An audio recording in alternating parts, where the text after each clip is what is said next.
Alright, so for the next concept in anatomy, we are looking at what basic anatomy of several important things to orthopedics. This is not really like anatomy class, but we are looking at some important muscles so that we'll start talking about some certain pathologies and we are calling the names of these muscles. You guys are already conversant with them.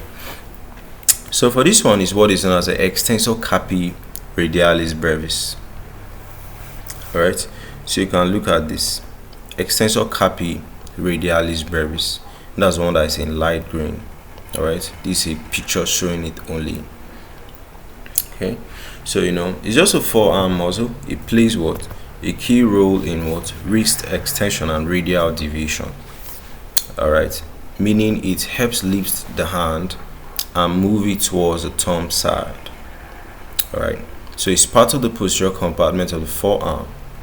It belongs to the superficial layer of wrist extensors. So for the anatomy overview,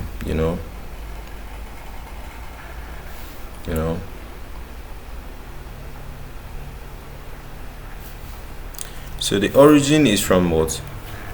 The lateral epicondyle of the humerus, this place. Insertion is what? Posterior base of the third metacarpal, this one.